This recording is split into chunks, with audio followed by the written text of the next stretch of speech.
Longtemps considéré comme le parent pauvre des politiques publiques, le ministère du Travail et de la fonction publique a connu depuis 2016 une métamorphose qui force le respect. Sous le leadership du président Patrice Talon, ce secteur a été progressivement sorti de l'ombre pour devenir un véritable levier de modernisation de l'administration béninoise. En moins d'une décennie, ce qui relevait de l'exception, la transparence, l'équité, l'efficacité est devenu la norme. Ce n'est pas une promesse tenue, c'est un modèle redéfini. L'une des premières ruptures majeures a concerné l'organisation des concours de recrutement dans la fonction publique. Là où autrefois régnait l'arbitraire, les passe-droits et le clientélisme, le gouvernement Talon a instauré une rigueur méthodique et une justice implacable. Les concours jadis entachés de fraude et d'arrangements politiques sont désormais organisés dans une transparence qui surprend même les plus sceptiques. Les résultats, qui prenaient jusqu'à 6 mois à être proclamés avant 2016, sont désormais publiés dans un délai record de 14 jours. Et il ne s'agit pas là d'un simple raccourcissement des délais, mais d'un changement de paradigme. Le mérite a remplacé l'appartenance politique, le travail a surplanté les relations. Il est désormais établi que tout enfant du Bénin, quelle que soit son origine sociale ou géographique, a les mêmes chances de réussir et cela seul suffit à redonner confiance à toute la jeunesse. Mais la réforme ne s'arrête pas à l'entrée dans la fonction publique. C'est toute la chaîne de gestion de la carrière des agents de l'État qui a été revue de fond en comble. La numérisation des archives, quasi inexistante avant 2016, a atteint aujourd'hui 70%, facilitant non seulement le suivi des carrières, mais surtout l'accès aux actes administratifs. Ceux-ci, qui mettaient en moyenne 12 mois pour paraître, sont aujourd'hui disponibles en 3 mois. Et avant la mise en œuvre du système intégré de gestion des ressources humaines et de la paix, ils le seront même avant la date d'effet. Cette avancée technologique, combinée à la dématérialisation de plusieurs procédures, permet désormais à un agent de consulter et de télécharger ses actes de carrière depuis n'importe quel coin du pays, avec un simple téléphone mobile. À cette révolution silencieuse dans la gestion des personnels s'ajoute un effort exceptionnel de recrutement. Depuis 2016, plus de 56 000 agents ont été intégrés dans l'administration publique, tous secteurs confondus, soit bien au-delà de 37 000 enregistrés entre 2006 et 2015. Ces chiffres, aussi impressionnants soient-ils, ne disent pas tout. Ils traduisent une volonté ferme de répondre aux besoins structurels de l'État en ressources humaines, tout en corrigeant les injustices du passé. Des milliers d'agents jadis laissés sans contrat ont vu leur situation régularisée, preuve que l'État n'abandonne plus ses serviteurs.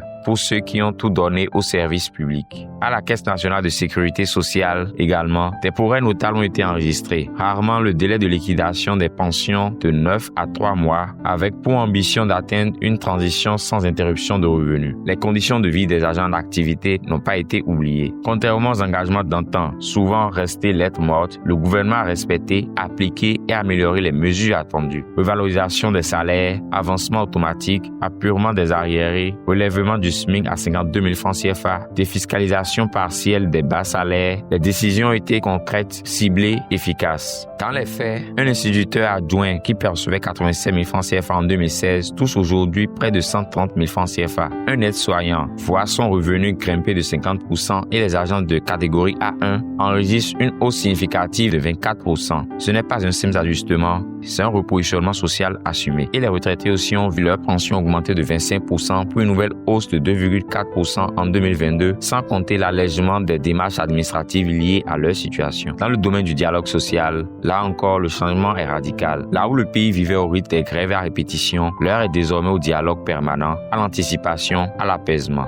Le droit de grève a été encadré sans être muselé. Les négociations collectives renforcées et le climat social s'en trouvent profondément transformés. Il ne s'agit pas d'attendre une crise pour réagir. Le gouvernement agit, souvent même avant que les revendications n'émergent. Autre point significatif mais discret, le gouvernement a œuvré à la formation des emplois domestiques. Jadis ignorés par le système, les employés de maison sont désormais pris en compte dans la sécurité sociale, grâce à l'obligation faite aux employeurs de les déclarer. C'est un pas de plus vers une société plus juste, plus inclusive et qui respecte chaque forme de travail. Il serait vain de dresser ici un bilan exhaustif de toutes les réformes engagées dans ce secteur stratégique. Beaucoup d'autres actions sont en cours, d'autres encore consolidées, certaines attendent de déploiement complet. Ce qu'il convient de retenir, c'est que le ministère du Travail et de la fonction publique, souvent perçu comme technocratique et inerte, est devenu un véritable laboratoire de transformation administrative au cœur du projet de modernisation du Bénin. Et la dynamique n'est pas près de s'essouffler. À l'horizon 2026, les ambitions sont clairement affichées. Proclamation des résultats de concours en 10 jours, numérisation complète des dossiers du personnel, paiement des pensions dès le premier mois, aussi bien dans le public que dans le privé, amélioration continue des conditions de vie des agents et des retraités, et surtout, consolidation d'un dialogue social devenu exemplaire. Patrice Talon ne s'est pas contenté de réformer ce ministère.